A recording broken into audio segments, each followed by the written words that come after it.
અહીં ઉપસ્થિત મંચસ્થ મહાનુભાવો, સામે બેઠેલ મારા વડીલો અને મિત્રો, આપ સૌને મારા નમસ્કાર. જય માતાજી, જય શ્રી કૃષ્ણ. હું ચારણી નૈના ભુજ કચ્છથી. મારા પુસ્તકનું નામ છે માણસાઈની મહેક. સામાન્ય રીતે આપણે પુષ્પોની મહેક જોતા હોઈએ, અંતરની મહેક પણ આપણે અનુભવી છે અને માણીએ છીએ, પણ કેટલા સમય સુધી હોય છે? અને માણસાઈની મહેક એનું સાચું ઉદાહરણ આપું તો અહીં મંચસ્થ મહાનુભાવોને આપ સૌ જોઈ શકો છો છે ને. બસ માણસાઈની મહેક મારું પ્રથમ પુસ્તક, અને એ પુસ્તક લખતી વખતે પણ આ પુસ્તકની અંદર જે લખાયું છે ને તે માણસાઈની મહેક છે. એના અંદરના દરેક પાત્રો સ્વ માટે નહીં પણ સ્વજન માટે જીવ્યા છે. અને આવા સ્વજન એટલે આજે વાત કરું તો મારા પિતાની, મારા પપ્પાની. અને એક વિચાર હતો કે સામાન્ય રીતે આપણે સૌ જાણીએ છીએ પિતાનું સ્થાન આપણા માટે ને આપણું સ્થાન, એક દીકરીનું સ્થાન પિતા માટે શું હોય છે.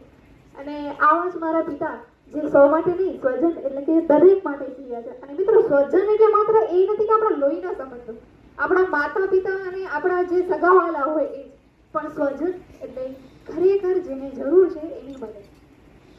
આ પુસ્તકની અંદર મેં કોરોના સમયની પરિસ્થિતિને વર્ણવી છે. કોરોના સમયે આપણે બધા ઘરમાં ભરાઈ રહેતા હતા અને ઘરમાં પણ જઈને કહેવાય કે એક એવો સમય મળી રહ્યો હતો કે આપણે નવરાશની પળો માણતા હતા અને એને ખૂબ માણી છે, સારી સારી વાનગીઓ બનાવી છે અને એવું બધું કર્યું છે, ઘણું બધું. પણ એની સાથે સાથે તમે જોયું હોય તો જરૂરિયાતમંદ લોકોને આપણે જ્યારે કંઈ આપીએ ને, હું આપણી જ વાત કરું છું એટલે આપણામાં બધા આવી જાય છે. એટલે આપણે શું કરીએ છીએ કે એક સેલ્ફી તો એમની સાથે લઈએ છીએ, આપણે એને દઈએ છીએ. વિચારો, આપણે એને આપીએ છીએ કે આપણે લઈએ છીએ? ખરેખર આપણે જ્યારે આવું કરીએ છીએ ને ત્યારે એમની મનોદશા તમે વિચારી શકો છો કે શું છે.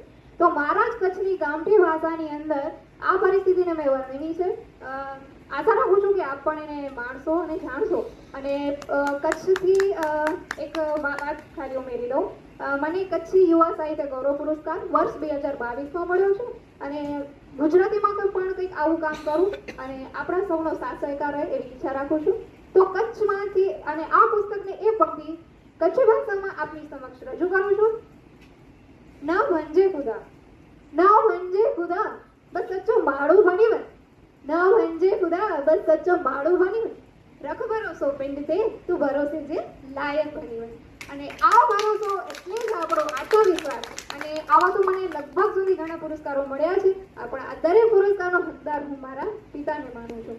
કેમ કે આપણે પણ હંમેશા સ્વ માટે નહીં, સ્વજન માટે જીવીએ. આભાર. અસ્તુ.